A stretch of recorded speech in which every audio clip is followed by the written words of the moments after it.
Cześć, Tomek z tej strony, od kelnera do milionera.pl. Witam Was serdecznie i w dzisiejszym odcinku opowiem Wam o inflacji. Będzie wiele ciekawych przykładów, dowiecie się, czym jest inflacja, co ją powoduje, jakie są skutki inflacji. Będzie wiele o aktualnej sytuacji na świecie oraz w Polsce. Dam Wam fajne przykłady na to, jak walczyć z inflacją. Dowiecie się, jak ja inwestuję, jak ja zabezpieczam swój kapitał. Będzie wiele ciekawych historii, porównań, tak żebyście poza konkretnymi metodami mogli też zrozumieć temat inflacji, no i lepiej z nią walczyć na przestrzeni nie tylko najbliższego czasu, ale też na przestrzeni swojego całego życia. Pokażę Wam, jak ja inwestuję, dwa bardzo różne i odmienne od siebie sposoby. I film ten opieram na wpisie na blogu, który okazał się bardzo, ale to bardzo obszerny. Znajdziecie tam mnóstwo ciekawych informacji, które w tym filmie też oczywiście się pojawią. Zapraszam przy okazji, jeżeli ktoś woli na przykład treści w formie artykułu na blogu. No i będę się też tym wpisem tutaj wspierał, tak żeby było wszystko to, co zaplanowałem sobie, żeby Wam powiedzieć. Chcę też na początku zaznaczyć, że nie jestem doradcą inwestycyjnym, no i wszelkiego rodzaju decyzje finansowe odnośnie swoich pieniędzy, inwestowania, oszczędzania trzeba podejmować samemu, bo to jest Wasze życie i warto o tym pamiętać, ale ja się tu z Wami podzielę moimi przemyśleniami. We wpisie na blogu oraz pod tym filmem znajdziecie również najciekawsze oraz najważniejsze linki związane z tym filmem. Zaczynamy. Poznaj swojego wroga, powiadają. I myślę, że warto poznać inflację, ponieważ inflacja jest to coś, co dotyka każdego z nas. Nieważne, czy zarabiamy dużo, czy mało, czy mamy oszczędności, czy nie. Ta inflacja i tak dotyka, może troszkę mniej lub bardziej, ale każdego z nas. I teraz pytanie, czy inflacja jest naszym wrogiem, czy jest to może wyłącznie broń kogoś innego, i jest to zamach na nasze pieniądze, które zarabiamy i które chcemy też odkładać. O tym będzie więcej później, ale myślę, że inflacja dotyka zarówno osoby zarabiające i wydające wszystko, ale szczególnie też osoby, które chcą coś więcej w życiu zrobić, które oszczędzają pieniądze, ponieważ jeżeli chcemy oszczędzać pieniądze, chcemy otworzyć swoją firmę, może mieć jakieś lepsze życie, to musimy sobie jakąś poduszkę finansową zapewnić, musimy odłożyć pieniądze może na start naszej firmy, no i w tym wypadku ta inflacja się coraz bardziej do nas dobiera. Ale zacznijmy od tego może, czym w ogóle jest inflacja. Wikipedia mówi nam, że inflacja to proces wzrostu przeciętnego poziomu cen w gospodarce. I z tym się chyba każdy zgodzi, że inflacja to po prostu drożyzna i rosnące ceny w sklepach, ale skutkiem tego procesu jest po prostu spadek wartości naszego pieniądza. Czyli jeżeli zarabiamy jakieś pieniądze określone w kwocie nominalnej 3000 zł, może mamy oszczędności, zarabiamy w inny sposób, to nasze pieniądze są coraz to mniej warte. I wynika to głównie z nadmiernej ilości pieniądza w gospodarce, z dodruku pieniądza, z niezrównoważonego budżetu państwa, z jakiejś nierównowagi, z problemów gospodarczych, czy złej polityki pieniężnej państwa. I problemem tutaj jest też fakt braku edukacji, jeżeli chodzi o inflację, o zarządzanie swoimi pieniędzmi, ponieważ wiele osób, które zarabia jakieś pieniądze, wydaje swoje pieniądze, nie jest kompletnie świadoma inflacji, a niestety, szczególnie gdy ta inflacja jest troszeczkę większa i mamy teraz taki problem, dlatego nagrywam ten film, jesteśmy okradani z naszych pieniędzy, czy to z wypłaty, czy z oszczędności i niestety system edukacji w Polsce i pewnie na świecie w dużej mierze też uczy nas, jak obliczać całki, jak interpretować średniowieczną poezję, ale niestety po wyjściu ze szkoły nie mamy pojęcia, jak swoimi pieniędzmi zarządzać. Dlatego też tak bardzo ważne jest nie tylko pokazanie Wam sposobów na inflację, które będą już zaraz, ale też zrozumienie inflacji, bo to pozwoli Wam działać szerzej w tym temacie. Żeby fajnie zrozumieć inflację, podam Wam taki prosty przykład małej wyspy, powiedzmy gdzieś oddzielonej od całego świata. Powiedzmy, że będzie to takie małe państwo, wyspa, gdzie mamy 100 domów, 100 sztabek złota, które reprezentują pieniądze, no i populacja się nie zmienia, czyli mamy tyle samo domów, tyle samo ludzi i tyle samo pieniędzy na tej wyspie. I teraz mając 100 domów i 100 sztabek złota, załóżmy, że każdy dom jest warty 1 sztabkę złota. Każda osoba pracująca na wyspie, chcąc chronić swoje oszczędności, kupuje sobie załóżmy dom albo inwestuje w 1 sztabkę złota. I teraz czas mija, ilość domów się nie zwiększa, ilość złota jest taka sama, no i każdy, kto zarobił jakieś pieniądze, jest w stanie sobie je bezpiecznie przechowywać w postaci na przykład tych sztabek złota. Nikt go nie okrada, gospodarka jest stabilna, zakładamy, że nowe dzieci się nie rodzą, złoto jest niewydobywane oraz domy nie są nowe budowane. Mamy taki sam popyt, taką samą podaż, no i w tym oto momencie ceny są stabilne, inflacja wynosi 0. Ale teraz powiedzmy, że państwo na wyspie rządy na wyspie postanawiają sobie na przykład wydobyć 2 razy więcej złota. W tym wypadku, porównując to do normalnej gospodarki, państwo postanawia sobie wydrukować to złoto, bo może oczywiście państwo sobie drukować pieniądze. No i w tym momencie, jeżeli mamy 2 razy więcej sztabek złota na wyspie, bo państwo postanowiło sobie to złoto wydrukować, z czasem cena domu wzrośnie dwukrotnie i trzeba będzie zapłacić za każdy dom 2 sztabki złota. Ale przecież cena wzrosła 2 razy, ale nie pojawiło się więcej dóbr na wyspie, nie mamy więcej domów, ludzie nie są bardziej zamożni i teraz każdy, kto trzymał sobie złoto na czarną godzinę, czy po prostu trzymał wartość w tym swoim złocie, stracił połowę swoich pieniędzy. I wysuwa się tutaj pytanie, dlaczego państwo chciałoby w ten sposób niszczyć gospodarkę, drukować więcej złota czy pieniędzy? Otóż jest to bardzo kuszące, ponieważ państwo drukuje pieniądze, kreuje pieniądze i też mogłoby się tak zdarzyć, że państwo chciałoby na przykład kupić sobie wyborców, może wydrukować troszeczkę więcej pieniędzy, dać komuś jakieś 500+, może dać jakieś zasiłki, może państwo chce sobie kupić jakieś nieruchomości, może po prostu ta polityka jest niezrównoważona, a może jakieś blokady gospodarcze nastały i gospodarka nie funkcjonuje tak jak powinna. W tym oto momencie państwo reaguje, często właśnie drukując pieniądze i jeżeli do tego dołożymy nie do końca mądrą politykę, może się zdarzyć, że w przeciągu może nie roku, ale 20 lat właśnie cena domów wzrośnie dwukrotnie, co możecie zauważyć nawet w Polsce, że cena za metr kwadratowy mieszkań wzrosła w ciągu ostatnich 10 lat właśnie dwukrotnie. I teraz każdy, kto trzymał sobie sztabkę złota czy jakieś pieniądze, połowę tych pieniędzy stracił. I to jest fajny przykład na takiej małej wyspie, jak można wprowadzić inflację i jak te pieniądze ludziom, którzy trzymają sobie spokojnie swoje oszczędności, na które zarabiali przez wiele lat, zabrać poprzez drukowanie pieniędzy. I wiem, że jak ktoś nie zarabia większych pieniędzy, to tej inflacji nie do końca dostrzega i nawet może sobie pomyśleć, że nie warto się tym interesować. Ale ja na moim blogu zachęcam do przedsiębiorczości, do zmiany, do założenia swojej firmy, do życia na własny rachunek. I teraz jeżeli Wy chcecie zrobić w życiu coś więcej, założyć firmę, kupić mieszkanie, odłożyć sobie jakieś oszczędności czy poduszkę finansową, w tym momencie temat inflacji Was dotyka, no i te pieniądze są Wam po prostu zabierane. To jest niefajne. Ja pamiętam, gdy pracowałem jako kelner, zarabiałem mało, mnie to nie dotyczyło, ale jak odłożyłem swoje pierwsze 100 000 złotych, to uświadomiłem sobie, że rocznie przynajmniej kilka tysięcy złotych ktoś mi zabiera. Wprawdzie nie nominalnie, bo tyle samo miałem na koncie cały czas, ale ktoś te kilka tysięcy złotych bierze sobie do kieszeni, no i nie wiadomo jak to się dzieje.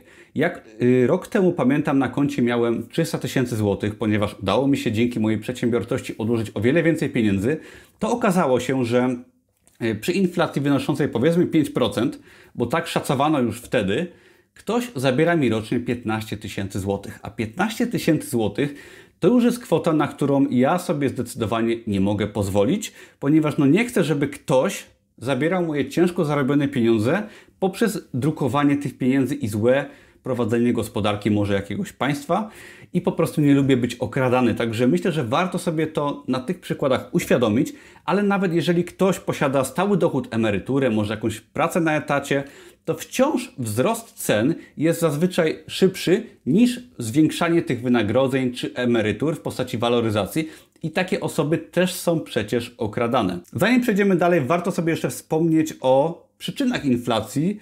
Dlaczego taka inflacja w ogóle ma miejsce? Po pierwsze, nadmierne zwiększanie podaży pieniądza poprzez tak zwany dodruk pieniądza. Tak jak pokazywałem Wam na przykładzie tej wyspy, jeżeli drukujemy więcej pieniądza, wydobywamy więcej złota, no to w tym momencie automatycznie pieniędzy jest więcej na rynku, ale dóbr jest tyle samo. Kolejnym punktem jest niespodziewany i gwałtowny wzrost kosztów produkcyjnych, czyli na przykład weźmy sobie przykład paliwa czy benzyny, której ceny ostatnio bardzo wzrosły. Jak pamiętacie, na początku pandemii można było zatankować auto za 4 zł, teraz przekraczamy 6 zł. To mamy bardzo duży procent, jeżeli chodzi o wzrost ceny paliwa. I teraz Praktycznie każda firma musi swoje towary transportować, każdy biznes opiera się na kosztach transportu. No i jak myślicie, jak to będzie skutkowało na ceny w gospodarce? No, ceny wzrosną poprzez wzrost kosztów właśnie na przykład paliwa czy gazów i tak dalej, i tak dalej. Inflacja może też spowodować wzrost popytu w gospodarce na dane dobra. Jeżeli wszyscy nagle rzucą się na makaron w Lidlu, no to jego cena automatycznie wzrasta. Kolejnym punktem będzie niezrównoważony budżet państwa, czyli mamy jakieś zawirowania, państwo jest nie najlepiej prowadzone, no i przez to też cena czy zaufanie do pieniądza spada, ceny rosną i też mamy tego typu przykłady na całym świecie, szczególnie jeżeli mamy teraz różnego rodzaju zawirowania, problemy, protesty i tak dalej. Też nie jest to dobre dla stabilnych cen w gospodarce. Kolejnym punktem może być przeinwestowanie na przykład przez państwo w danych aspektach gospodarki. Jeżeli państwo za dużo wrzuci pieniędzy, no to oczywiście, gdy inwestuje troszeczkę, jest w stanie pobudzać gospodarkę, to jest dobre, ale gdy państwo przeinwestuje w jakiejś branży, to też może mieć to zły wpływ. Kolejną sprawą jest po prostu wadliwa struktura gospodarki. Najlepszym przykładem jest system scentralizowany, czyli tak zwana komuna, która była kiedyś. Wtedy inflacja była ogromna, drukowało się dużo pieniędzy, gospodarka działała źle, była blokowana przedsiębiorczość, no i w ten oto sposób inflacja była ogromna. To uniemożliwiało odkładanie jakichkolwiek pieniędzy, prowadzenie biznesu, no i summa summarum wszyscy byli po prostu biedni. Kolejny punkt to tak zwany import inflacji, czyli jeżeli jakieś produkty czy surowce za granicą są drogie lub na przykład jeżeli nasza waluta spada, no to kosztuje nas o wiele więcej importowanie na przykład powiedzmy gazu, no i przez to mamy drożyznę w naszym kraju. I jak widzicie, niektóre punkty wydają się bardzo, ale to bardzo znajome i wiele z nich jest obecnych w naszych obecnych tutaj teraz czasach. Ja w poście na blogu przedstawiłem też, jak wyglądała inflacja na przestrzeni ostatnich kilkudziesięciu lat. Tutaj może zamieszczę też screena, ale jak się przyjrzycie ostatnim 70 latom, które podaje GUS, Główny Urząd Statystyczny, to możecie zauważyć, że mamy teraz czasy wyjątkowo stabilne. Gdzieś tam od roku 2000 ta inflacja jest bardzo stała na poziomie kilku procent, ale wcześniej na przykład w roku powiedzmy 90 inflacja wynosiła prawie 600%, czyli jeżeli ktoś posiadał jakieś oszczędności, oszczędzał sobie powiedzmy przez 5 lat, bo chciał dla dzieci pieniążki zostawić, czy chciał sobie kupić auto, nagle się okazywało, że jego pieniądze znikały, no bo zamiast kupić sobie samochodu, może sobie kupić co najwyżej rower i jest to bardzo niefajne i w ten sposób ludzie byli okradani poprzez złą politykę państwa, dodruk pieniądza, zawirowania gospodarcze. Nagle owoce ciężkiej pracy znikały. No i pytanie, kto je zabierał, tak? Myślę, że znacie odpowiedź na to pytanie, ale warto o tym wiedzieć, ponieważ jeżeli wiemy nawet, że jest inflacja, czy duża inflacja, to osoby bardziej przedsiębiorcze i działające szybko były w stanie w tamtym okresie, gdy ta inflacja była duża, spłacić na przykład swoje kredyty, swoje zobowiązania i wykorzystać inflację na swoją korzyść. Także inflacji trzeba unikać przede wszystkim i z nią walczyć, ale też znając jakieś podstawy, można nawet tą inflację wykorzystać. I mówię to też dlatego, że większość osób nie zauważa inflacji, a warto sobie spojrzeć nawet na ostatnie 10 lat, jak przedstawiały się minimalne wynagrodzenia w Polsce, jak kształtowały się ceny nieruchomości za metr kwadratowy. Jak zapytacie kogoś, ile kosztowały, kto kupował mieszkanie na przykład 10 lat temu, to się okaże, że cena za metr kwadratowy wynosiła nie 10 tysięcy złotych, a 5 tysięcy złotych. Mamy tutaj już połowę utraty wartości pieniądza, jeżeli byście sobie trzymali te pieniądze na koncie i chcieli na przykład kupić dzisiaj mieszkanie za gotówkę, ponieważ uzbieraliście sobie na mieszkanie i przez ten okres ktoś ukradłby połowę waszych pieniędzy. Tak samo jeżeli spojrzycie na płace minimalne, ja pamiętam, że w 2005 roku pracowałem w fabryce za płacę minimalną i dostałem wtedy do ręki za miesiąc pracy około 1000 zł. Dzisiaj byłoby to może 2500, może 3000, ale to też pokazuje, jak ceny i wynagrodzenia rosną, no i że nie opłaca się trzymać gotówki, że trzeba tą gotówkę w jakiś sposób inwestować czy lokować w różne aktywa.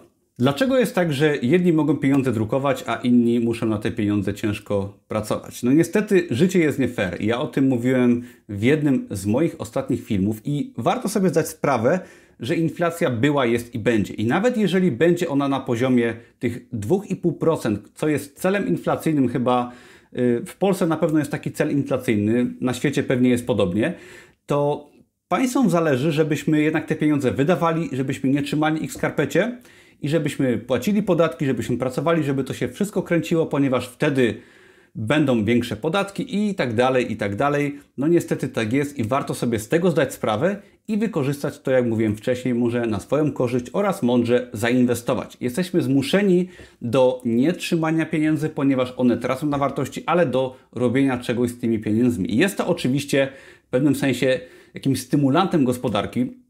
I okej, może lekka inflacja jest potrzebna, chociaż ja bym wolał, żeby jej nie było, ale podatki trzeba płacić. Też podatki do jakiegoś poziomu są dobre, ponieważ pozwalają utrzymywać naszą gospodarkę, nasze państwo, tak, budujemy drogi i tak dalej, ale powyżej jakiegoś poziomu inflacja czy podatki oczywiście wyrządzają więcej szkody niż pożytku. I dlatego przyjrzyjmy się teraz, jakie są negatywne skutki inflacji i dlaczego warto reagować w odpowiednim momencie. Przede wszystkim redystrybucja siły nabywczej pieniądza na korzyść tego, kto emituje pieniądz. Czyli jeżeli państwo jest w stanie sobie drukować duże ilości pieniędzy, no to one nam zabiera nasze pieniądze na swoją korzyść i może je dawać komuś, kto te pieniądze na przykład wykorzysta w jakiś sposób. No i teraz państwo ma taką pokusę, że będzie zabierać tym oszczędzającym i dawać tym, którzy niekoniecznie chcą pracować, ale którzy będą głosować na polityków. Jest to bardzo kuszące, żeby dać tym, którym się nie chce, ale oni będą wygodni, oni zagłosują na polityków, a zabierać tym ciężko pracującym. Niestety widzimy troszeczkę taki trend, troszeczkę to mało powiedziane i jest mi bardzo przykro, że państwo w naszym kraju wspiera ludzi często, którzy niekoniecznie chcą pracować, a zabiera czy robi problemy tym, którzy są przedsiębiorczy, którzy chcą pracować i jest to bardzo niefajne, ale tak jest. Oczywiście możemy głosować, ale przede wszystkim warto się zabezpieczyć i walczyć z tym tak, jak tylko się da. Kolejny problem, który wynika z inflacji, to zmniejszenie dochodów nominalnie osób, czy realnie osób, które posiadają dochody stałe. Czyli jeżeli ktoś posiada emeryturę, a inflacja pędzi, no to w tym oto momencie waloryzacja, czyli powiększanie się emerytur, będzie nieadekwatne. No i nawet osoba, która ma stałą emeryturę 3000, będzie tracić, ponieważ ceny będą szybciej rosnąć niż jej emerytura. Także to nie jest tylko zabieranie pieniędzy osobom, które mają oszczędności, ale też tym, którzy otrzymują świadczenia ze strony państwa. Kolejnym punktem jest ucieczka od pieniądza przy wysokiej inflacji, bo jeżeli inflacja jest duża i ludzie to widzą, no to w tym oto momencie ludzie nie trzymają gotówki, będą częściej jeździć do bankomatu, będzie trzeba wykonywać wiele takich czynności codziennych, żeby tych pieniędzy nie posiadać, co też jest problematyczne, ponieważ zamiast ludzie tworzyć własny biznes, zamiast pracować, będą zajmować się niepotrzebnie uciekaniem od tego pieniądza. To jest koszt też czasowy dla każdego z nas, który można by przeznaczyć na coś bardziej pożytecznego. No i jest utrudnione prowadzenie przedsiębiorczości, firmy. Jest coś takiego jak koszt zmiany karty dań w pojęciu właśnie ekonomii, czyli jeżeli mamy dużą inflację, to restauracje muszą często drukować kartę dań, co zmusza takie firmy, bo to nie chodzi tylko o restauracje, do ciągłego reagowania na zmiany cen, negocjacje z dostawcami, drukowanie karty dań, cenników itd., itd. Czyli zamiast tworzeniem wartościowych produktów, czegoś dobrego, bycie przedsiębiorczą osobą, musimy cały czas nadążać za problemami, za drukowaniem nowych kart dań, za zmianą cen, a te rzeczy nie mają żadnego wpływu na poziom dóbr w gospodarce. I teraz wiem, że mówi się sporo o hiperinflacji, straszy się taką dużą inflacją i prawdopodobnie do takiej inflacji raczej nie dojdzie, ponieważ jednak w miarę ta polityka rządów do stabilizowania tych poziomów inflacyjnych, ale jeżeli spojrzymy sobie na przykładzie właśnie cen mieszkań czy płac minimalnych, to widzimy, że owszem, do hiperinflacji pewnie nie dojdzie, ale w przeciągu 10-20 lat wartość pieniędzy, które byśmy odłożyli, i tak spadnie bardzo, ale to bardzo znacząco i możemy stracić choćby w 10 lat połowę naszego kapitału, warto sobie też poczytać czy wspomnieć o krajach, które doświadczyły hiperinflacji. Na przykład Węgry w roku 1946 osiągnęły 41 tryliona procent, jeżeli chodzi o inflację. Czyli to jest inflacja tak ogromna, że tam w ciągu jednego dnia ceny rosły o połowę. I to jest tak niewyobrażalnie duża inflacja, hiperinflacja, która dosłownie rujnuje całą gospodarkę. Tutaj odpowiedzią może być na przykład temat kryptowalut, które według mnie będą zaimplementowane w wielu biedniejszych krajach i pewnie będą zaimplementowane z automatu przez ludzi tam żyjących, jeżeli chodzi o właśnie wycenę dóbr, kupowanie, przelewanie jakiejś wartości. I kraje, które doświadczyły hiperinflacji, ostatnio to było chyba Zimbabwe, i takie kraje po prostu podupadły gospodarczo, ponieważ tak jak mówiłem wcześniej, przy tak dużej inflacji nie da się prowadzić biznesu, nie da się płacić pracownikom, wszystko upada, no i w ten to sposób jest ogromna bieda, czyli inflacja powyżej jakiegoś poziomu jest wyniszczająca dla gospodarki. Ok, ale przejdźmy już do obiecanych 2 sposobów na inflację, jak walczyć ze spadkiem wartości pieniądza.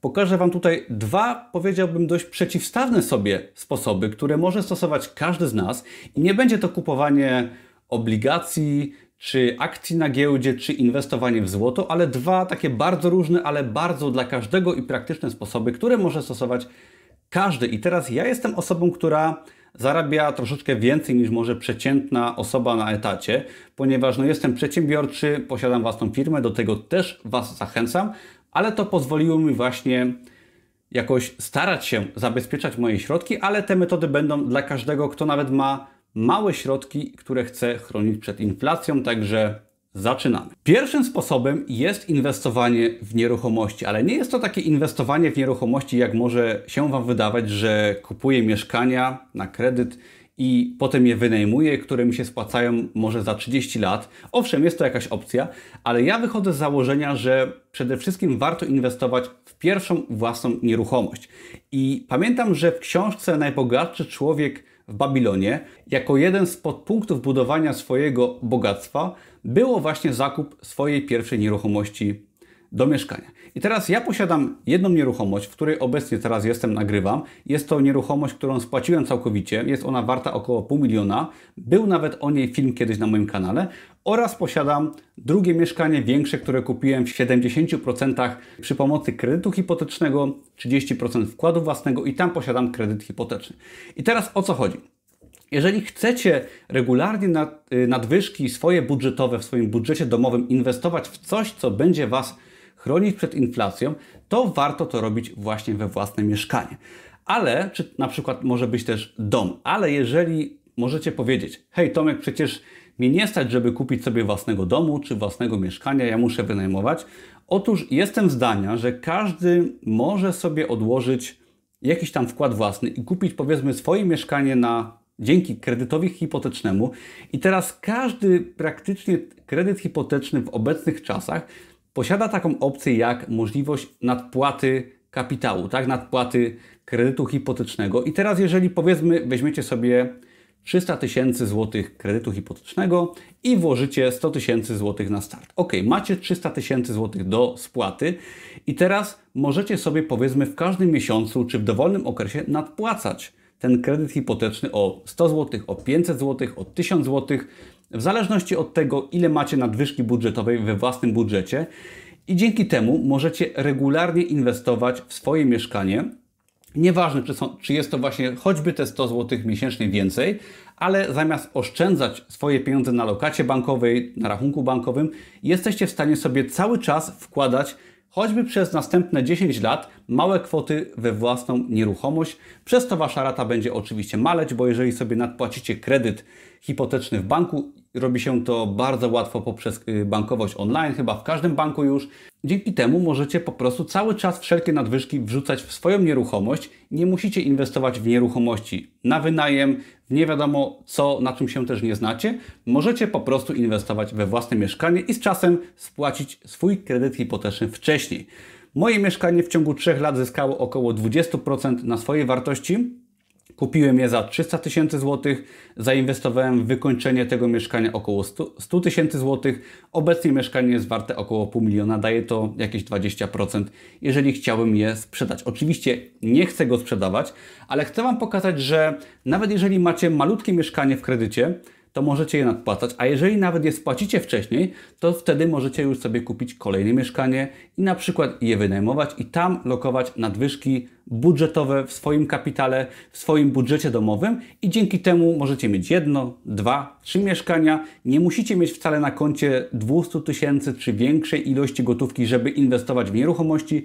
Możecie po prostu regularnie wrzucać nadwyżki budżetowe w kredyt hipoteczny, a finalnie to mieszkanie, które spłacicie nawet przez całe życie, może w rok, może przez całe życie, to jest nieważne, ile tych mieszkań będzie i w jakim okresie to się odbędzie, ale dzięki temu będziecie mieli własną nieruchomość, którą możecie wynajmować, możecie ją nawet sprzedać i zaszaleć na emeryturze, a możecie ją po prostu przekazać swoim dzieciom, ale Wasz kapitał będzie bezpieczny, będzie rosnąć, a Wy możecie sobie regularnie wrzucać pieniądze w nadpłatę kredytu hipotecznego. Jest to banalny sposób dla każdego i chyba każdy chce mieć swoją nieruchomość, w której mieszka. Z czasem może być to więcej nieruchomości, ale może być to po prostu jedna nieruchomość, którą sobie będziecie nadpłacać i w ten sposób zamiast trzymać pieniądze w skarpecie, będziecie inwestować je w nieruchomości. I to był taki sposób prosty i bezpieczny dla każdego, czyli własna nieruchomość, zero ryzyka, wygoda, bezpieczeństwo i brak jakiegokolwiek stresu. Drugą metodą, którą ja stosuję, jest metoda, powiedziałbym wręcz przeciwstawna, ponieważ nieruchomości to jest coś tradycyjnego, bezpiecznego, bardzo nudnego i takiego długoterminowego. A drugą metodą jest inwestowanie w kryptowaluty. Ja to też stosuję w moim życiu i inwestowanie w kryptowaluty to jest coś, co jest bardzo nowoczesne i osoby, które się nie znają, czy nie są wtajemniczone, będą uważać to za coś złego, coś ryzykownego, ale osoby, które się edukują w tym temacie, będą wiedzieć, że jest to coś bezpiecznego, co przynosi duże zyski w perspektywie rocznej, tak, czy kilkuletniej. Jest to wręcz pewny zysk i nie tylko ochrona przed inflacją, ale wręcz pomnożenie naszego kapitału. Ja zachęcam do tego filmu, gdzie przedstawiam podstawy kryptowalut. Nie będę tutaj na ten temat się rozpowiadał za bardzo, ale ja inwestuję w kryptowaluty największe, czyli w Bitcoina oraz w Ethereum. Są to projekty, które są najbardziej chyba rozwinięte. Jeszcze jest kilka innych większych, ale ja inwestuję w te najbardziej popularne, ponieważ one są, myślę, że już bardzo bezpieczne, oferują wciąż duże stopy zwrotu. Jeżeli ktoś chce inwestować w jakieś małe kryptowaluty, oczywiście można, ale jest to już gra w kasynie. Niemniej jednak inwestowanie w takiego Bitcoina uważam za bardzo bezpieczne. Ja obecnie posiadam, jeżeli chodzi o kryptowaluty, prawie połowę moich płynnych aktywów. Na ten moment jest to około $40 000 i tyle posiadam w Bitcoinie oraz w Ethereum. Reszta w gotówce oraz, tak jak pisałem wcześniej, czy mówiłem wcześniej, w nieruchomościach. Daje mi to wartość netto ponad już $1 000 000, także ta wartość jest w miarę bezpieczna, jest zdywersyfikowana w 2 mieszkania, w gotówkę oraz w kryptowaluty i w ten oto sposób oszczędzam i chronię się przed inflacją. Jeżeli chodzi o kryptowaluty, to jest to coś, w co też można inwestować małe kwoty, bo w mieszkanie swoje oczywiście też można inwestować i nadpłacać małe kwoty. Jest to coś, co uważam powinniśmy mieć u podstaw, czyli własne mieszkanie, nawet z kredytem hipotecznym. Ale jeżeli chodzi o kryptowaluty, to ja regularnie w każdym dniu czy każdym tygodniu dokupuję sobie za przynajmniej kilkaset złotych właśnie Bitcoina oraz Ethereum. I to jest fajne, że jeżeli chodzi o kryptowaluty, możemy inwestować małe kwoty. I jeżeli będziemy dokupywać sobie regularnie, powiedzmy Bitcoina, bo wiem, że wielu przeciwników kryptowalut powie mi, że Bitcoin potrafi owszem szybko rosnąć, ale też potrafi szybko spadać. To jest fakt. Ale jeżeli powiedzmy sobie będziemy kupować Bitcoina w każdym tygodniu, powiedzmy w każdy poniedziałek za 300 zł, czy za ile każdego z nas stać i będziemy robić tak przez kilka lat, to w tym oto momencie cena zostaje uśredniona, a jako że Bitcoin w każdym roku regularnie zyskuje na wartości, to nasze środki zostaną nie tylko uchronione przed inflacją, cena zakupu będzie uśredniona, to w perspektywie wielu lat jeszcze prawdopodobnie nasz kapitał wyraźnie pomnożymy. Czyli takie podejście bardzo bezpieczne, czyli nie staramy się kupić gdzieś na dołku, sprzedać na górce, ale po prostu regularnie sobie dokupujemy, nie patrzymy na cenę, nie patrzymy na te wahania i po prostu trzymamy jakąś część oczywiście naszego kapitału, nie wszystko, jakiś może mniejszy procent na początek, z czasem jak się będziemy edukować, możemy inwestować więcej, ale chodzi o to, żeby sobie stopniowo dokupywać, trzymać długoterminowo i co jest fajne w przypadku kryptowalut, czego nie ma możliwości zrobienia w przypadku nieruchomości, to, że możemy sobie z czasem jakiś mały procent wypłacić. Czyli jeżeli przez 5 lat oszczędzamy w Bitcoinie jakieś kwoty, no to możemy sobie na przykład 10% z tego sprzedać, jeżeli potrzebujemy gotówki, a resztę zostawić. W przypadku nieruchomości nie ma takiej możliwości. Ja przede wszystkim bardzo zachęcam Was do spróbowania sobie zainwestowania w kryptowaluty. Można to zrobić na bardzo małych kwotach, można kupić sobie bitcoina za 50 zł, za 100 zł, nauczyć się procesu, nie trzeba wcale inwestować dużo, ale warto dać sobie taką jakby lekcję treningową, zapoznać się z tematem, nauczyć może kupić właśnie za małą kwotę, nauczyć się obsługi portfeli czy giełd kryptowalut. To jest bardzo fajna wiedza, która pozwoli Wam nie tylko inwestować, ale też być na bieżąco, ponieważ uważam, że Bitcoin i kryptowaluty, blockchain to jest coś, co też jest tematem bardzo przyszłościowym, czymś, co będzie wykorzystywane przez wielu z Was w pracy na etacie oraz w życiu codziennym. Także zachęcam do darmowego kursu kryptowalut. Link jest pod tym filmem. Tam możecie się wszystkiego za darmo dowiedzieć i wyedukować w tym aspekcie, jeżeli chodzi o podstawy. Z czasem będziecie mogli właśnie inwestować małe kwoty bądź większe kwoty w kryptowaluty i zobaczycie, że jest to temat bardzo ciekawy oraz bardzo przyszłościowy. Także podsumowując, moją metodą na ochronę się przed inflacją jest inwestowanie właśnie w nieruchomości. Posiadam 2 nieruchomości, jeden już w pełni na własność, która będzie mi przynosić dochód z wynajmu z czasem oraz również ochronę kapitału, będzie też zyskiwać na wartości. No i moja druga nieruchomość, gdzie regularnie wrzucam swoje nadwyżki i spłacam kredyt hipoteczny. Mam zamiar ten kredyt spłacić o wiele wcześniej i posiadać takie 2 nieruchomości. Wtedy jedna będzie mi zapewniać taką małą emeryturę, będę miał zabezpieczony kapitał. No i kolejną sprawą są właśnie kryptowaluty, gdzie też sobie regularnie inwestuję w Bitcoina oraz w Ethereum, gdzie ten kapitał jest bezpieczny, nie jest narażony na inflację, no i z czasem się również pomnaża. Jest to przy okazji bardzo interesujące. Ja myślę, że każdy z nas powinien w ten sposób podchodzić do ochrony naszych oszczędności i nie tylko może to są jedyne sposoby, które warto w swoim życiu stosować. Ja do tego zachęcam, ponieważ ja tak robię i chciałem Wam pokazać, jak to u mnie wygląda. Oczywiście mamy jeszcze inne metody, można inwestować w akcje, można inwestować w złoto, ale uważam, że taką podstawą jest właśnie własna nieruchomość, a kryptowaluty są moją taką pasją, które mnie bardzo interesują i myślę, że wielu z Was też jest w temacie kryptowalut i rozumiecie, dlaczego jest to tak bardzo ciekawe. I przesłaniem tego filmu jest tak naprawdę odkładanie kapitału na przyszłość. Ja zawsze kierowałem się takim mottem, żeby starać się zarabiać troszkę więcej niż przeciętna osoba. Nie jestem zdania, że trzeba zarabiać miliony, że trzeba jeździć super samochodem, wręcz przeciwnie. Jeżdżę zwykłym Seatem, który mnie bardzo mało kosztuje i zarazem inwestuję swoje nadwyżki właśnie budżetowe w nieruchomość czy w kryptowaluty i wolę zdecydowanie życie, które jest poparte jakimś majątkiem, czyli właśnie może mieszkaniem na wynajem, jakimiś inwestycjami prostymi, żeby mieć za sobą kapitał w postaci właśnie jakiegoś majątku, niż życie ponad stan, jeżdżenie może drogim samochodem i wynajmowanie mieszkania. Znam osoby, które jeżdżą świetnym samochodem, które wynajmują mieszkanie i takie osoby oczywiście wydają się z zewnątrz bogate, ponieważ mają dużo i nawet może przed samym sobą tego typu osoby oszukują się i myślą, że są bogate. Ja jestem zdania, że zabezpieczenie naszego majątku, odkładanie coraz większego majątku, nie tracenie pieniędzy, może zabezpieczanie go przed inflacją, tworzenie sobie jakiegoś prostego dochodu pasywnego w postaci może wynajmu, czy zarabianie na pomnażaniu kapitału w postaci kryptowalut, czy w innej formie, pozwala nam z czasem żyć życiem takim właśnie wolnym, bo wszyscy dążymy chyba gdzieś tam do szczęścia, do wolności, tak żeby mieć święty spokój pod kątem finansowym i czuć, że można zrobić dużo, ale że niekoniecznie musimy, tak? Wtedy się o wiele lepiej pracuje. Ja zawsze chciałem mieć święty spokój, chciałem mieć to bezpieczeństwo i teraz pracuję już o wiele przyjemniej. Wiem, że nie muszę, wiem, że zawsze mogę ewentualnie moje kryptowaluty sprzedać, czy moje mieszkanie też mogę spieniężyć, jak będę chciał, ale wiem, że nie muszę i w ten oto sposób życie jest o wiele ciekawsze. Nasze oszczędności nie są zjadane przez inflację, no i możemy pochwalić się właśnie dużą dawką wolności, szczęścia i świętego spokoju. Mam nadzieję, że ten wpis Was zainspirował do tego, że można i warto i trzeba wręcz na wiele różnych sposobów inwestować i chronić się, ponieważ życie jest nie fair. Wiele osób będzie starało się dobrać do naszych pieniędzy. Niestety tak jest i musimy te pieniądze chronić. Są proste sposoby.